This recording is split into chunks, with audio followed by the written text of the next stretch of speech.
Guys, ada berita lagi yang mengemparkan dan lagi yang terkini iaitu inilah kekuatan penuh TNI ketika semua alutsista pesanan Menhan Prabowo sudah sampai di tanah air. Saya tidak sabar untuk melihat bagaimanakah alutsista yang dipesan oleh Bapak Prabowo yang dikatakan sudah sampai di tanah air itu, guys. Jom mari kita sama-sama tonton.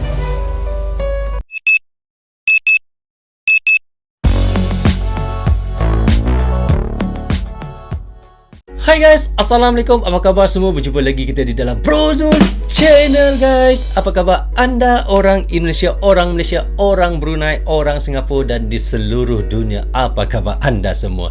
Saya doakan semoga anda sentiasa sehat, sentiasa dalam rahmat Allah, sentiasa dalam lindungan Allah dan sentiasa diberkati oleh Allah SWT. Itulah sebaik-baiknya rezeki yang Allah berikan kepada kita, iaitu kesehatan dan umur yang panjang. Okey, tanpa membuang masa, hari ini kita nak mereaction lagi satu lagi video daripada Bagi-Bagi Channel, guys. Kini subscribernya adalah 606,000. Wah, sangat banyak, guys. Anda boleh pergi ke channelnya untuk tekan butang subscribe dan klik butang loceng, tanda sokongan anda juga kepada Bagi-Bagi Channel. Dan tajuk yang kita nak reactionkan hari ini adalah inilah kekuatan penuh TNI ketika semua alutsista pesanan Menhan Prabowo sudah sampai di tanah air. Wow. Jom guys, mari kita sama-sama tonton dan reaction bersama dengan saya. Inilah kekuatan penuh TNI ketika semua alutsista pesanan Menhan Prabowo sudah sampai di tanah air. Wah, kita tengok bagaimana alutsista yang dikatakan yang sudah sampai itu, guys.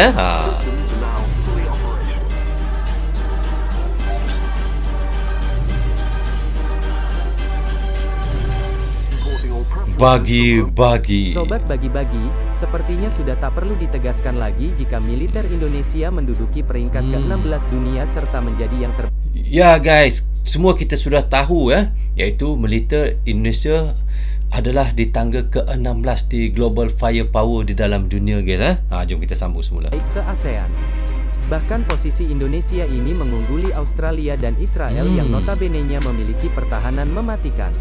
Namun meskipun begitu, kita selayaknya tak boleh berbangga diri, karena untuk saat ini, Indonesia masih butuh banyak alutsista baru dan modern untuk memperkuat pertahanan. Kena banyak lagi alutsista yang baru. Kiri jika alutsista yang kita miliki saat ini kebanyakan adalah alutsista lawas yang seharusnya sudah dipensiunkan.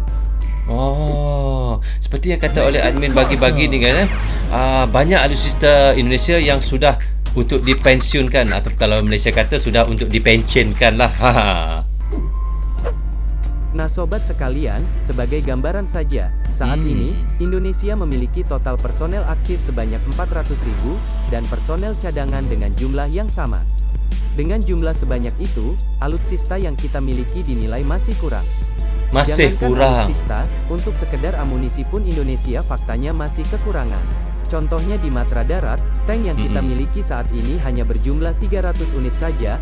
Angka itu bahkan lebih kecil dari Vietnam, karena mereka memiliki lebih dari 2.000 tank. Oh, 2.000 tank Vietnam, guys. Kerana apa Vietnam dia banyak alutsista darat mereka seperti tank baja, guys. Kerana kita pun tahu dulu Vietnam kan pernah peperangan itu antara Vietcom apa semua. Kita tahulah, memang dulu saya pun pernah tengok cerita Vietnam masa kecil-kecil dulu, guys, iaitu antara Vietcom dengan tentera US Amerika. Mereka berperang. Oh, sangat seronok, guys. Itu cerita masa tahun 90-an. Daripada sebab itulah Vietnam mempunyai banyak alutsista untuk mempertahankan negara mereka. Indonesia hanya dibekali dengan 300-an tank saja, bos. Dan tak sampai di situ, kalau kita bicara soal angkatan laut, ini lebih miris lagi. Bukan bermaksud menjelek-jelekan, namun faktanya, dengan wilayah perairan yang luas, RI hanya dibekali setidaknya 7 unit kapal fregat dan 24 unit kapal korvet. Apakah sampai 7 unit frigate dan 24 unit korvet saja, guys? Di situ, tentu saja tidak. Di matra udara pun sama saja, negara seluas ini hanya memiliki sekitar 40-an pesawat tempur. Melihat hal ini, admin rasa sangat benar jika alutsista TNI memang perlu dan mendesak harus dimodernisasi. Perlu ditambahkan. Sahabat Bagi-Bagi, sebagai seorang Menhan, Prabowo nyatanya tak diam-diam saja. Ya. Sejak dilantik menjadi Menteri Pertahanan RI tanggal 23 Oktober tahun 2019 lalu, berbagai negara telah dikunjungi Prabowo dalam upaya diplomasi pertahanan dan modernisasi alutsista yang dimiliki Indonesia. Ya. Dari situ pun muncullah kabar-kabar yang sekaligus memberi angin segar untuk kita semua, di mana dikatakan, Prabowo tak sekedar jalan-jalan saja, namun juga membidik beberapa alutsista untuk Indonesia.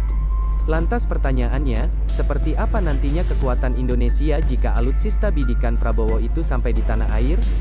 Sobat bagi-bagi, sudah pasti. Sudah banyak dia pesan ya. Alutsista baru itu datang ke tanah air, maka kekuatan kita akan meningkat drastis. Kita mulai dari angkatan daratnya.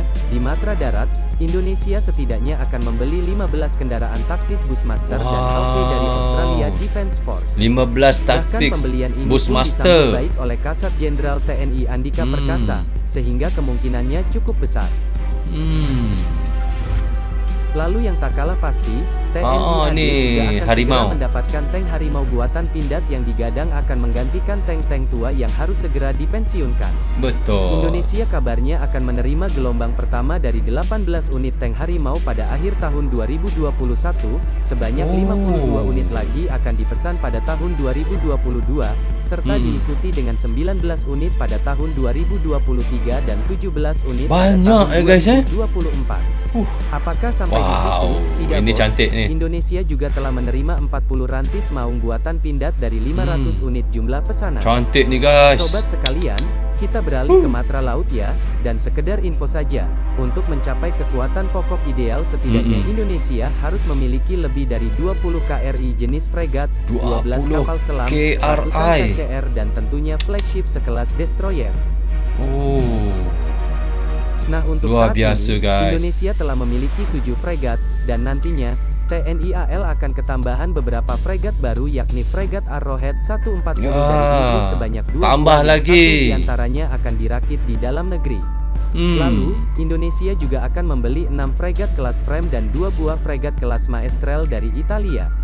Dan masih di kelas kapal fregat, Indonesia juga akan membeli fregat Iver Huitfeldt kelas dari Jerman dan fregat Mogami kelas sebanyak 8 unit dari Jepang. Nah sobat sekalian, masih di Matra Laut, Indonesia juga akan menambah kapal selam untuk menggantikan tambah juga kapal selam ya. Di antaranya ada kapal selam buatan dalam negeri, dan kapal selam Scorpion dari Prancis. Sekedar bocoran saja, hingga tahun 2024 nanti, setidaknya RI akan menambah sekitar 3 atau 4 kapal selam lagi bos. Lalu untuk kapal korvet, Indonesia juga berniat memboyong korvet Gowin dari Prancis dan korvet ada kelas dari Turki, namun jumlah pastinya belum diketahui secara pasti. Banyak ya yang nak di order baru guys ya. Indonesia juga digadang akan mengakuisisi kapal Hydros Oceanography dari Jerman, yang tentu juga kapal akan baru menambah juga nih. kekuatan TNI AL ke depannya. Di samping membelinya dari luar, perusahaan-perusahaan dari dalam negeri besar juga betul enjin kapal guys ya. Kapal-kapal canggih untuk TNI. Seperti KRI Golok 688, KRI Golok, KRI Uteva 522. KRI Golok guys, saya pernah reaction guys ya, KRI Golok. Kalau ada scroll kat bawah memang ada.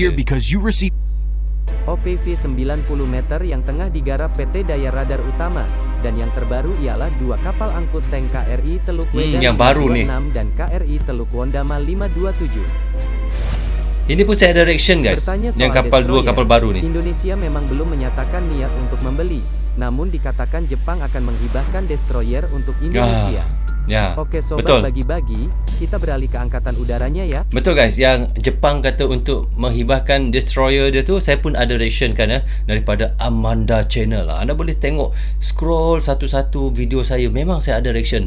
Yang disebutkan ni kebanyakan saya semua saya dah reaction kan guys ya.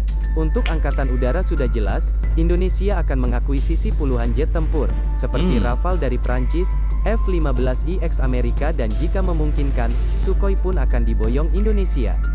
Tak ketinggalan juga KF-21 Boramae Su-35 unit hasil kerjasama Indonesia dan Korea Selatan juga mungkin akan ikut memperkuat pertahanan kita ke depan. Untuk pesawat angkut, RI setidaknya akan mendatangkan sebanyak 5 unit pesawat angkut Hercules C-130J dari Lockheed Martin, dan masih dalam rencana, Indonesia juga akan memboyong 2 unit pesawat angkut A400M Atlas buatan Airbus. Selain pesawat angkut, Indonesia juga dikabarkan menambah 6 unit pesawat latih jenis T-50I Golden Eagle dari Korsel dengan nilai kontrak sebesar 3,4 triliun rupiah. Dan yang terakhir, karena TNI telah membentuk skadron drone, tentu saja drone militer juga masuk dalam list belanjaan. Di mana untuk sekarang ini Indonesia telah memiliki minat lebih akan drone buatan Turki, seperti drone Angka, hingga drone Bayraktar TB2 yang berhasil buat Rusia ketar-ketir. Wow. Lalu yang tak kalah cakapnya, Apache. Indonesia dikabarkan akan menambah 40 unit lagi heli Apache yang akan dikirim 8 unit per 40 5 unit tahun guys. sehingga... Setahu saya Indonesia ada 8 unit tak silap saya, maaf kalau silap guys 8 unit Apache ni dan hendak menambah lagi 40 unit guys. Oi, banyak tu. akan rampung pada 2045 mendatang. Oh, 2045. Sahabat bagi-bagi, bagaimana jika sekiranya alutsista yang sudah admin sebutkan itu terrealisasikan? Mungkin peringkat kita akan meningkat drastis ya.